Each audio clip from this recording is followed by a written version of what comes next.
Imagine waking up in a world where your neighbor wears a hood at night, not because it's cold, but because they believe you don't deserve to exist. Wild, right? That's not a dystopian movie plot. That was real life. That is real life, for a lot of people.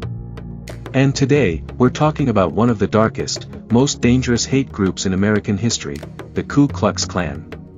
But we're not just telling their story, we're pulling the lessons out of it. The kind that actually matter today. Right now. So let's rewind the clock. It's 1865. The Civil War has just ended, and the Confederacy. Gone. Slavery. Abolished. Black Americans. Finally free. But freedom doesn't sit well with everyone. A group of ex-Confederate soldiers down in Pulaski, Tennessee decide to start something. They say it's a social club. But make no mistake, it's built on rage. On fear. On white supremacy. They call themselves the Ku Klux Klan. Sounds like a bad band name, right? But they weren't singing. They were lynching. They dressed in white robes and hoods to hide their identities, claiming they were ghosts of dead Confederate soldiers. That's right, they used fear as their first weapon. And fear worked. They burned homes. Threatened voters.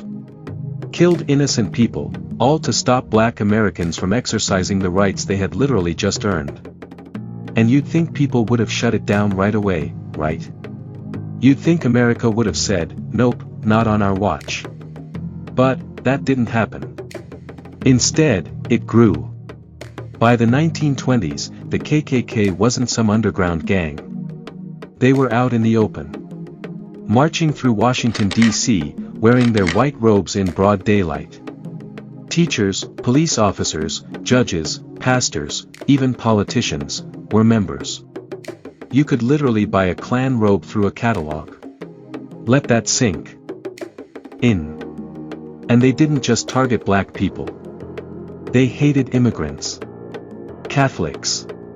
Jews. Anyone who didn't fit their twisted idea of real America. So, how did they get that big? Because people let them. That's the ugly truth. The Klan didn't rise alone. It rose because good people didn't speak up. Because institutions looked the other way. Because silence is comfortable when the fire isn't at your front door. And here's where the lesson hits. Hate doesn't need a majority. It needs a megaphone. And the Klan? They figured that out early. They used media. They used fear. They told people, we're protecting your values. Sound familiar? Fast forward, the Klan gets pushed back. Public outcry. Investigations. Activists fighting on the front lines. People finally start saying, no more. But that didn't erase them. They didn't just disappear. They adapted. They put down the robes. Put on suits. Started websites. Changed the language. Instead of saying supremacy, they started saying things like heritage. Tradition. Pride. But make no mistake, the core. Still hate. And that's the second big lesson, hate rebrands. It evolves. It doesn't always come with torches and crosses anymore.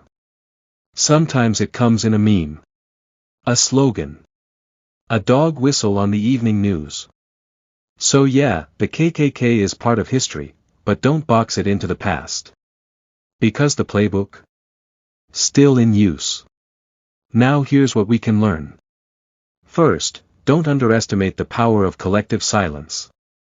If you don't call it out, you're letting it breathe. Second, understand the game. These movements survive by making themselves look normal. Palatable. Just another opinion. But when your opinion denies someone else's humanity, that's not a debate. That's a threat. And third, remember that resistance works. The Klan didn't shrink on its own. It shrank because people organized. Fought back. Exposed the lies. Refused to be Afraid. So yeah, this isn't just about the Klan. This is about what happens when we let fear lead the conversation.